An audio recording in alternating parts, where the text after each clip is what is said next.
framing, siding boards. Slowly, one day I asked at lunchtime, did any of us own a house? And none of us did. And it occurred to me then that some of us were killing things for the rest of society, and I wondered who was it who wasn't building their own houses.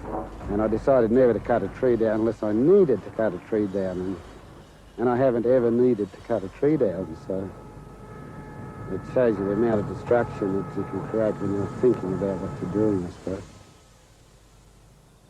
The work was totally brutalising, and I think the most thing I remember about it was we didn't have any time at all to think, and it sort of drove you crazy.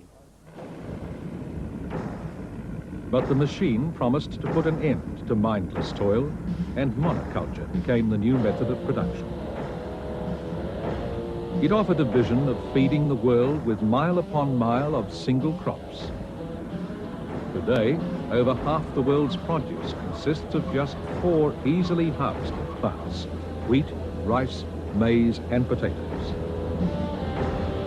But we had simplified nature, and it started going wrong. We were producing not only single crops, but single pests.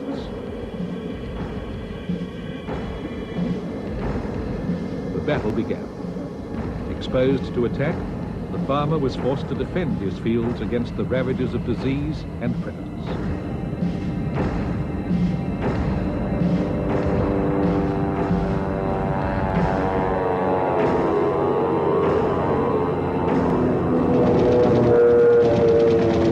So, if anything, agriculture, as we know it, have known it since 1940, is really a continuation of the Second World War.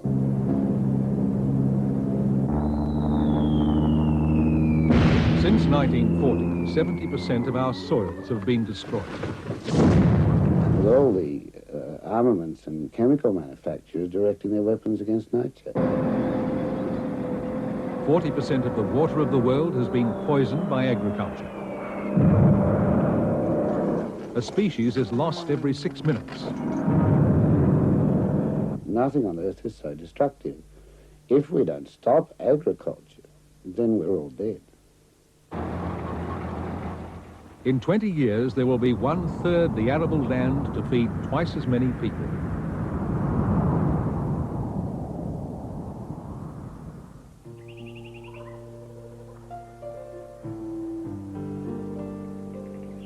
In 1954, Bill became a research assistant for the scientific unit CSIRO, and for 9 years lived in the wilderness studying forest ecology. He returned to formal studies in 1966 and was later appointed to the University of Tasmania. Over 15 years, he had acquired an immense practical knowledge of forest systems. I looked at the existing forest systems and realised the productivity is hundreds of times greater than man-made agricultural systems. So that I thought we could create forests with components of animals and plants far more suitable for our own use. Productivity would then be higher than a natural forest, and our yields would dwarf those of any commercial farm. So it wasn't until 75 or 72 really that I saw the need to activate that sort of thinking and to produce it as something which we call permaculture, but call it what you like. It's an active application of things you've observed to systems that you construct. Oh, it's 500 and I think pages. it reads very well. I quite like it, actually. It's not too radical. Bill believed he could construct environments that were as stable as the rainforest. His designs integrate houses, plants, and animals into a living system. It begins at the back door. Every zone has a collection of species that regulate each other and needs virtually no maintenance. Every element has many functions. A dam can air condition a house or reflect sunlight to heat sensitive plants. In 1978, he published his manifesto, Permaculture 1. 2 more have since been added, and his works have been translated into 7 languages. I wasn't prepared for the rush of inquiries to design farms, and it terrified me to go out designing other people's properties, so I did it for nothing for a few years. Some years, 3 years. And when I designed 200 or 300 farms and the feedback was fairly good, I decided I could teach design.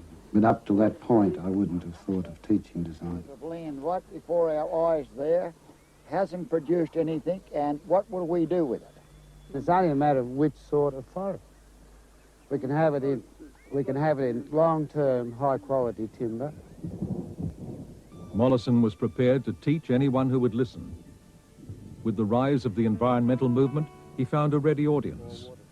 But while most were protesting for the preservation of rainforests, Bill was training his army for the restoration of the land that had been destroyed. Nitrogenous high cover under which the black passion fruits seed and go up. His fight with ideas had begun, and forests of food were his final goal. Reinvigorate this back into a faster production. The highest energy. The initial reaction from the teaching establishment was one of shock, horror and opposition.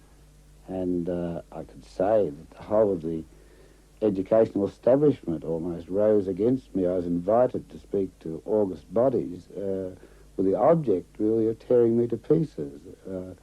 I was treading across the disciplines. Permaculture always did lie between the disciplines. It's a connecting system between disciplines.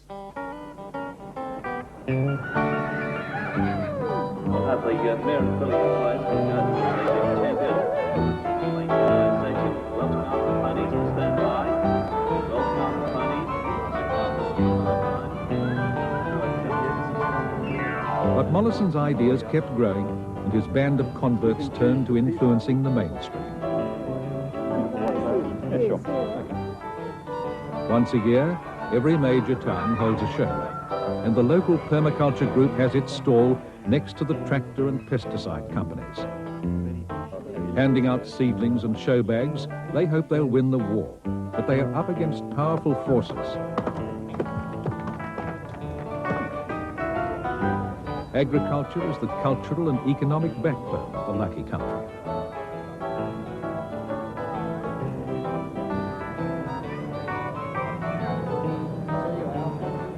The fair presents a rosy image of rural health and abundance. But the real problem, Mollison says, is that modern agriculture is not a system for producing food, but producing money. In sustaining this wealth, modern agriculture pays no respect to the resources it is based on. No one yet pays for the damage at the end of the chain. Society's caught up in this system of destruction. Instead of all that, you can grow a garden in a few weeks. They'll provide you with vegetables and timber all your life. And it seems to me to be much more sane and responsible that people should be trained to put in those few weeks of work.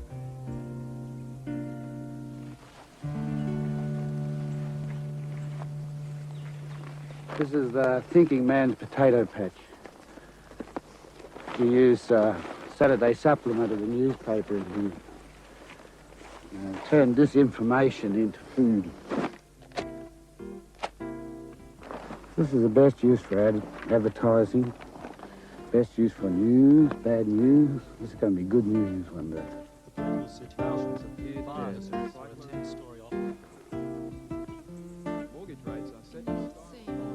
You can still put straw on a potato because it will come through, but for other plants it'll kill them. Digging causes work. Work causes digging. Weeds cause work. Digging causes weeds. Cause and effect. Vicious cycle. The straw mulch imitates the litter of the forest floor. It retains water by stopping evaporation and controls weeds as well.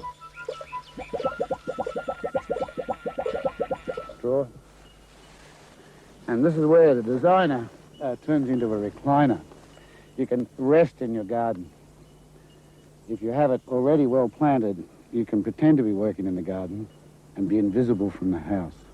part of the total design of the lazy gardener. Over here, young potatoes coming through. It saves a lot of work and, in the end, soil. But there are other strategies as well. And then the pigeon pea, which is very good legume. It lasts a few years.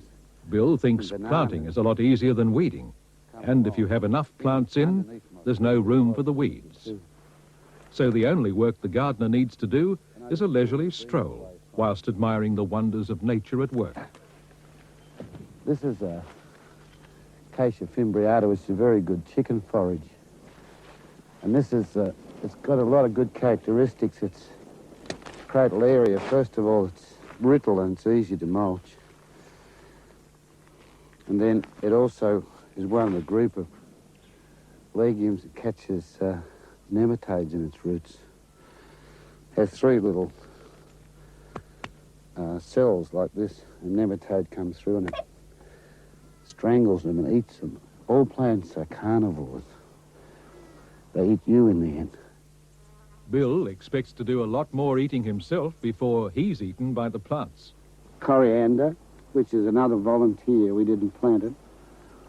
Celery, some small head cabbages, these small ones are good for a small family. Forming ground cover under the chart, parsley itself here. And then lots and lots of basil, in fact an embarrassment of basil. No matter how regular I started this garden, it will inevitably turn itself into chaos. This untidiness is actually good natural order. Tidiness is maintained disorder. In fact, Mollison's property has been very carefully planned. He moved there less than a year ago, and already nature is running rampant. Much of the success is based on his underground plumbing system. He uses what is called a swale. The rainwater is trapped, absorbed into the ground, and then sent slowly downhill. Instead of rushing off this property and we have a drought 3 days later, all this water is now travelling through the subsoil under the tree system I've put in down there to take it up. And if we do this repeatedly uphill, we never have a drought. It's not possible. Australia's not a dry continent. It just has 88% of its water runs off or evaporates. So we simply slow up the progress of a resource through the landscape. We're a resource like water, and we trap it in soil, we trap it in dams, and make it do its duties. In the engineering term, water has duties.